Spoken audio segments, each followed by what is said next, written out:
Hello les gens, c'est parti pour un 24 heures Leclerc. Qu'est-ce que ça va donner? Va-t-on pouvoir se substanter?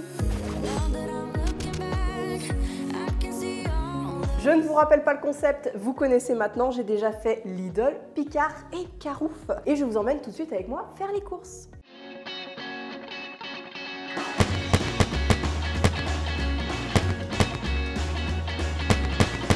J'en ai eu pour 42 €, donc c'est un petit peu moins que Carrefour. Je me doutais que ça allait être moins cher, en sachant que je suis partie sur la même base de produits, beaucoup de produits transformés pour tester les nouveautés et un petit peu de produits frais. J'ai passé pas mal de temps dans les rayons parce que je ne connaissais pas assez ce magasin, mais il y a pas mal de choses. Franchement, j'étais étonnée, fallait me prévenir. Au rayon frais, c'était quand même pas mal fourni par rapport à Carrefour. Il y a un beau rayon bio, il y a un beau rayon des épices, même si j'ai pas l'habitude d'acheter mes épices en supermarché. Mais en tout cas, vous savez que vous avez toute la gamme du Cros. Ce qui a coûté le plus cher, il y a bien sûr les avocats d'Espagne. On aurait pu s'en douter, plus de 3 € les deux.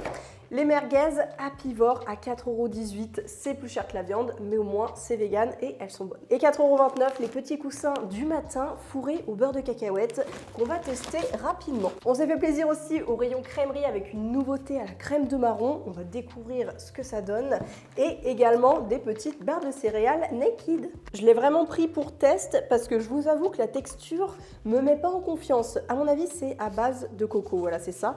Et ça fait des petits points blancs, ça n'a pas l'air très homogène, donc on verra cet après-midi. Hormis pour le goûter les petits-déj, il y a quand même des petites recettes au programme.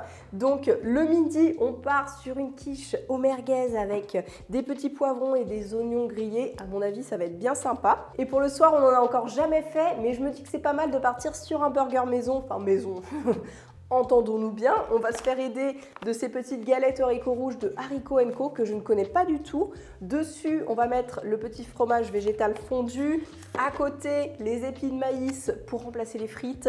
Vous allez voir, il y aura des petites influences mexicaines vite fait. Ça va être délicieux, je pense. Et je vais tenter en live de mettre du maïs dans ma mayo végétale avec du citron vert et du tabasco. Est-ce que ça a l'air d'être une bonne idée? Oui. C'est 10h30, je vais pas faire un petit déj de ouf, mais je vais goûter quand même les céréales avant de préparer la quiche. Et pour le lait, je vais tester une boisson à l'épeautre. Je crois que je n'en ai jamais goûté et c'était 1,57 €, donc ça va, ça reste plutôt accessible. Alors ces petits coussins, qu'est-ce que ça donne niveau compo? Le premier ingrédient quand même, c'est de la purée cacahuète, on est bien. Après du blé complet, du maïs, de l'avoine, sucre de canne, son de blé, sirop de malt et du sel. Alors faites attention, tous ne sont pas véganes de cette marque. J'ai dû un petit peu fouiner comme ça dans les rayons pour trouver des céréales véganes. C'est prometteur.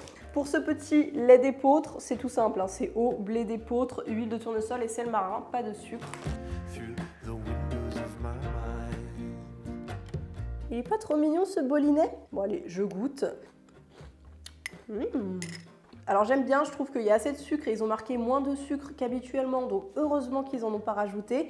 Il y a la petite pointe de sel qui va bien, qui rehausse un petit peu les saveurs. Clairement, si vous n'aimez pas les beurres de cacahuètes, ne partez pas là-dessus parce qu'on sent vraiment ça. C'est vrai que ça change, franchement, je pense que j'en rachèterai. Et pour le lait d'épeautre, qu'est-ce que ça donne? Ah mais c'est lui qui sucre en fait, attendez. Il est en train de gâcher mon petit déj. Non, il est pas ouf hein. Après moi je suis habituée au lait un petit peu neutre, genre avoine, soja. Ah oui d'accord. Alors c'est beaucoup moins sucré. C'est trop salé par contre un peu hein. Là le sel il s'est un petit peu dilué dans le lait. Bon, c'est bon, je pense que je rachèterai ça. Par contre, le lait d'épeautre, on oublie, en tout cas pour moi. Alors cette quiche aux merguez, on va déjà émincer un oignon et on va le faire revenir. Pendant que les oignons cuisent pendant une dizaine de minutes, on va s'occuper de la garniture. Alors j'ai choisi des petits poivrons en bocaux. Pourquoi? Parce que déjà c'est pas encore la saison, donc j'ai hésité avec le surgelé, mais là vu qu'ils sont grillés, j'aime bien prendre ça de temps en temps, ça donne davantage de goût. Donc je file tout de suite les égoutter. Comme ils sont un petit peu gros, je vais les émincer. C'est l'occasion de vous remontrer mon appareil à quiche que j'adore, qui est génial et qui en plus peut se faire avec des ingrédients de supermarché justement. Pas besoin d'avoir du tofu soyeux et je trouve que le résultat est meilleur et plus crémeux. Dans un petit saladier, vous mettez de la fécule de maïs. J'ai fait un mélange d'épices qui rappelle le mélange d'épices pour les merguez justement. Je pense que j'aurais pu le trouver tout près en rayon, mais j'ai pas pensé donc je l'ai fait moi-même. De l'ail semoule fumé, ils avaient ça en rayon donc ça peut être intéressant. De l'oignon semoule, du paprika, du cumin et de la coriandre. Je sale un peu et j'ajuste après parce que je vais ajouter de la harissa qui va saler aussi. J'ajoute de la crème végétale. Alors ici, j'ai pris semi-épais. D'habitude, c'est pas forcément indiqué. C'est une crème végétale normale que j'ai l'habitude de prendre en magasin bio. Ça changera peut-être un petit peu la texture, mais ce sera pas gênant. Et je mets aussi du lait végétal. Alors ici, c'est du lait de soja.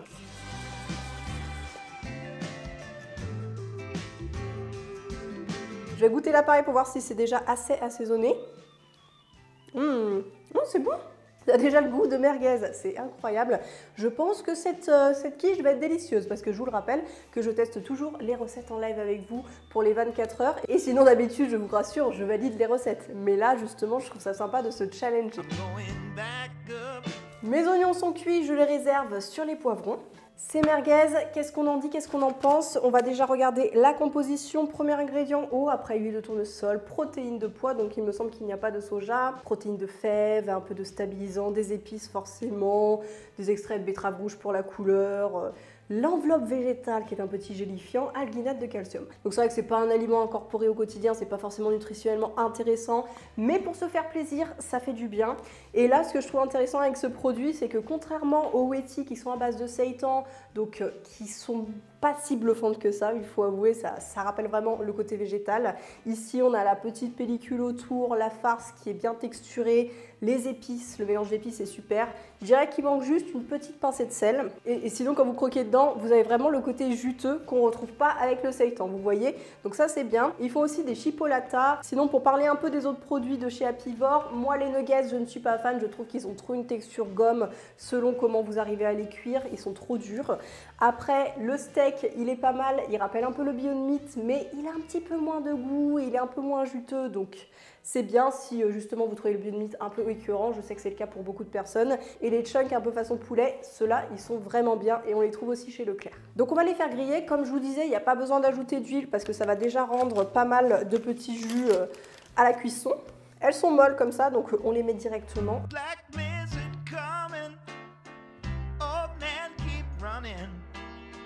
On préchauffe le four à 180 degrés. J'ai déroulé notre pâte feuilletée, mais bien sûr, vous pouvez faire une pâte brisée maison. Je vous ai donné plusieurs recettes sur la chaîne. Là, ce qu'on fait, c'est qu'on va mettre l'ensemble de la garniture dans notre appareil. Et j'enfourne pendant une trentaine de minutes. Regardez-moi cette belle quiche. On peut la laisser un petit peu refroidir et on la découpe pour la servir.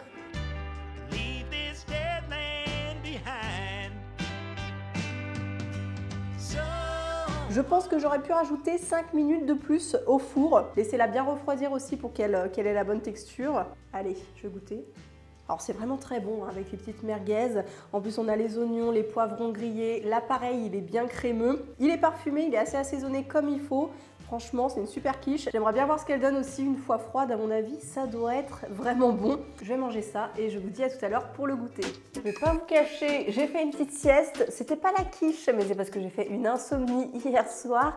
Donc j'ai rattrapé un petit peu ma nuit, mais peut-être trop. Là, j'ai dormi 1 heure. Des fois, il vaut mieux privilégier 15 minutes.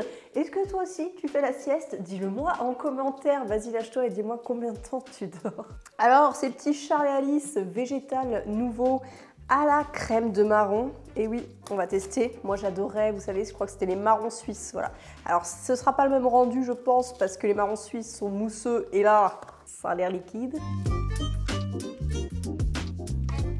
Niveau compo, on part sur du lait de coco 38%, un petit peu de crème de marron forcément 30%, du sucre, amidon. Alors moi je suis un petit peu difficile en yaourt de coco, il ne faut pas que ça sente trop. Ceux de chez Andros, je les aime pas mal, mais sinon tout le reste, généralement ça passe pas. Oh. C'est particulier. C'est particulier. On sent vraiment trop le goût de coco, franchement je trouve. Vous voulez un truc, un type, vous prenez un yaourt de soja nature, vous mettez de la crème de marron dedans, vous remuez et on n'en parle plus. En plus ce sera certainement moins cher. Bon désolé Charles et Alice, je crois qu'ils en ont fait au chocolat aussi. Donc ça doit être dans la même veine, mais bon chocolat, coco ça se parie quand même mieux. Là je trouve pas ça fameux, un petit côté écœurant. Après je pense qu'il y a des gens qui peuvent aimer. Ah et puis c'est gras en bouche en plus le lait de coco, il est très sucré. Bon, on passe à ces barres. Alors franchement, qui pouvait me dire qu'il y avait des barres Naked chez Leclerc? D'habitude, c'est une marque qu'on ne trouve que sur Internet. Et moi, je les adore, ça fait des années que je les connais. Là, c'est une nouveauté que je ne connais pas non plus. Mais parmi mes préférées, il y a celle à la cacahuète ou aux fruits rouges aussi, j'aime beaucoup. Donc pour les personnes qui ne connaissent pas, ce sont tout simplement des barres dattes oléagineux, mais très bien faites. Il y a peu d'ingrédients, donc voilà. 50% de dattes, après il y a du raisin sec, noix de cajou, cacahuètes, un petit peu de sel de mer et arôme naturel. Donc c'est souvent autour de ces produits. Il y a quand même une promesse, la caramel salé, il ne faut pas nous décevoir, hein. On attend de grandes choses. Bah, comme d'habitude, c'est bien bon. Après, est-ce que ça se différencie vraiment des autres parfums? Je ne saurais pas dire. Caramel, on en est loin. Ouais, il y a un petit côté caramélisé, je pense que parmi les épices naturelles qu'ils ont mis, il y a un petit extrait de caramel. Donc franchement, moi c'est validé, hein, comme un petit peu toutes celles de chez Naked. Donc ça c'est chouette, ce qu'il y en est chez Leclerc. Est-ce que ce serait pas l'heure de se faire un petit burger vegan? Eh bien oui, je crois bien. Surtout qu'il y en a qui disent qu'il n'y a pas assez de burgers sur ma chaîne. Écoutez, moi je suis plus team pizza ou quiche. Les burgers ça dépend. Il y a Epidor qui nous a prévu une petite recette au dos. Qu'est-ce que ça donne? Burger de bœuf, bacon et cheddar. Bah c'est sympa, je vois qu'on pense à moi. Bon, on va se démerder. Je démarre avec la petite sauce challenge pour voir si on part sur de bonnes bases. Donc c'est l'occasion de vous remontrer comment je fais ma mayo vegan. C'est très simple, ça marche à tous les coups. On met en base de la moutarde. Je mets du lait de soja ou de la crème de soja, les deux ça fonctionne, donc préférez plutôt le lait, c'est moins cher. Et il faut que ça soit au lait de soja parce que c'est protéiné, donc ça va aider à monter la mayo. Je rajoute également du sel et du curcuma pour la couleur. En plus là j'ai triché, j'ai pris le curcuma de la Réunion, donc il est tellement parfumé, il est tellement bon ce curcuma pays. Et pour le sel, normalement c'est du sel qui a la namac, mais Leclerc n'en a pas encore. C'est pas bien, vous avez toute la gamme de Ducros, mais vous n'avez pas celle qui a la namac, il faut changer ça.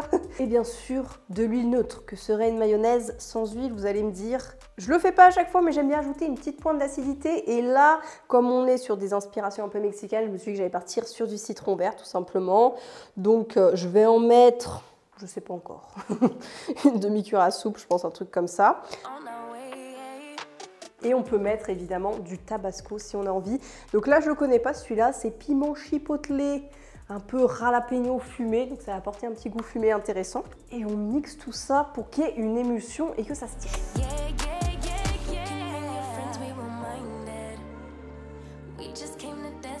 Elle est très bonne cette mayo. Je vais rajouter quand même un petit peu de tabasco. D'ailleurs, c'est sympa, ça a le goût un peu de sauce barbecue. Et bien sûr, le maïs, le fameux. Donc, j'ai préféré l'ajouter après avoir déjà formé la mayonnaise pour pas que ça se défasse dès le départ et que ça se mixe mal. Là, comme ça, on part sur une bonne base. Ce sera mieux, je pense. C'est bon, c'est doux. On sent bien le maïs quand même. Et j'ai bien fait de pas trop en mettre parce que forcément, vu qu'il apporte un petit peu d'eau, ça liquéfie légèrement la mayonnaise. Mais franchement, on reste sur une texture tout à fait correcte pour une sauce de burger. Ça se tient quand même. Alors, je connais pas du tout Harry & Co, où je crois que j'ai dû goûter une de leurs références, il me semble, les boulettes. Mais pour résumer, de ce que j'ai compris, c'est qu'ils vont utiliser des légumineuses, un peu des recettes qu'on pourrait faire à la maison, mais qui sont industrialisées. Donc avec une compo clean, je pense. Haricots rouges, semoule de maïs, betterave, huile de tournesol, flocons de blé, tapioca, chou-fleur, amidon de maïs, gluten de blé, sel marin, cumin et des épices. Et ça a l'air pas mal. Placez les galettes dans une poêle chaude, faites dorer les galettes 3 minutes de chaque côté à feu moyen en les couvrant, sans ajout de matière grasse. Alors c'est vrai que pourquoi je me suis jamais tournée vers ce genre de produit, vous allez me dire, c'est parce que justement, comme on peut les faire à la maison, que c'est un peu des recettes de base, je me dis, tant qu'à faire, on les fait maison. En plus, j'en ai des recettes de galettes de haricots rouges, des choses comme ça. Mais je pense que ça peut être intéressant quand même pour les personnes qui veulent des alternatives. Alors, c'est quand même étonnant de couvrir dès le départ, je vous avoue. D'instinct, j'aurais pas fait ça. Mais on va les écouter. 3 minutes. Donc là, on laisse griller pendant 3 minutes sur une face. Après, on va retourner et ajouter nos fromages végétaux.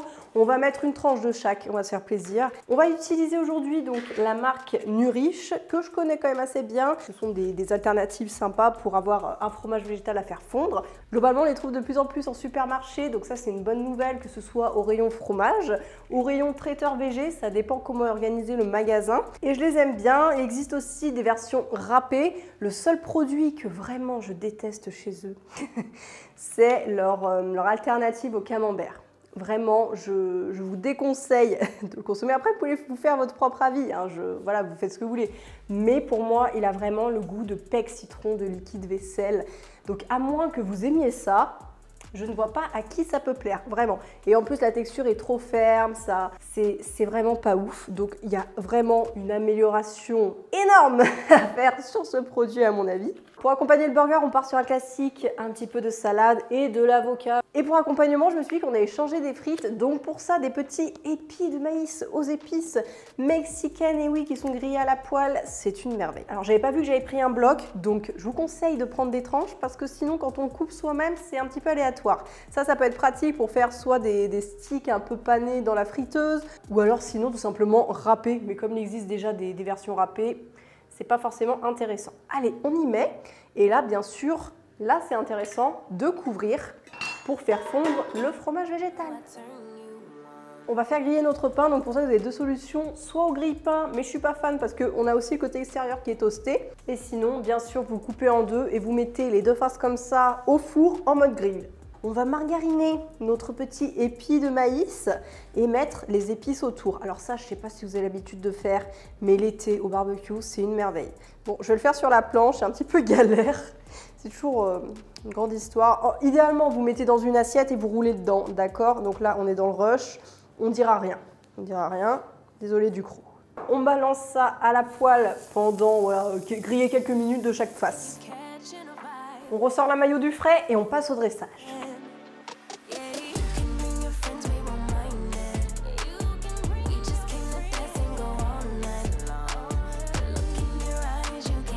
Je sais, sacrilège, j'ai coupé mon burger en deux, mais c'est tellement plus pratique à manger comme ça. Si vous ne le faites pas déjà, je vous invite à tester. Je trouve que la mayonnaise est vraiment intéressante, elle apporte une petite douceur avec le maïs. Si vous voulez tester, n'hésitez pas, je vous mettrai tout ça en description. Et le steak, on est vraiment loin des imitations à la viande comme Beyond Meat, Eura ou Apivore. Vraiment là, si vous n'aimez pas les choses qui ressemblent trop et que vous voulez assumer le côté végétal avec les haricots rouges et la betterave, il est très bon. C'est clairement un steak qu'on pourrait faire à la maison comme ça. Donc pourquoi pas en acheter de temps en temps. Je vous mets le prix du repas juste ici et on passe à la conclusion. Le prix de cette journée va s'afficher juste ici en sachant qu'on peut largement faire moins cher. Ne prenez pas ça pour argent comptant. Que dire de Leclerc? Alors je trouve que c'est la première fois parmi les enseignes testées qu'on peut faire vraiment une majorité de ses courses dans ce magasin. Bien sûr, il faudra accompagner ça de certaines courses en magasin bio. Je pense au tofu, au gluten de blé, voilà, des petits produits spécifiques. Et sinon, vous avez de tout, des légumes, des légumineuses, un beau rayon bio, pas mal de produits au rayon frais qui sont véganes, voilà, des simili. Il y en a aussi un petit peu au rayon surgelé que je n'ai pas testé. Vraiment, il y a de quoi faire. Les prix aussi ne m'ont pas semblé excessifs et il y a des produits qui sont peut-être exclusif à Leclerc ou en tout cas qu'on ne va pas retrouver facilement ailleurs. Je pense au Bar Naked, je pense à vraiment l'intégralité des épices du Croc, je pense à la marque Apivore qui n'est pas distribuée dans toutes les enseignes. Il me semble qu'ils n'ont pas leur propre marque de gamme végétale, mais ça j'ai envie de dire, je préfère qu'ils aillent chercher du côté des marques qui maîtrisent, qui connaissent un petit peu leur métier, plutôt que d'essayer de reproduire, de faire encore des énièmes nuggets. Non, c'est bon. Bien sûr, il y a toujours des points d'amélioration, par exemple agrandir le rayon traiteur végé. Il me semble aussi qu'il n'y avait rien au rayon boulangerie, donc pas de croissant, pas de petits pains au lait vegan. Ça c'est dommage, c'est bien pratique pour le matin. Donc c'est vrai que je ne connais pas trop ce magasin, donc est-ce que c'est moi qui suis bien tombée parce que mon Leclerc est grand, ou alors est-ce qu'on trouve la majorité de ces produits dans tous les magasins Leclerc, voire d'autres? Bref, dis-le moi en commentaire, ça m'intéresse de savoir. J'en profite pour te dire de ne pas hésiter à me suivre sur Instagram. Je partage des petites astuces, des reels, des recettes que je ne partage pas ici sur YouTube. Il me reste plus qu'à vous dire, pensez à vous abonner à Leclerc en cœur et on se dit à bientôt pour de nouvelles aventures véganes.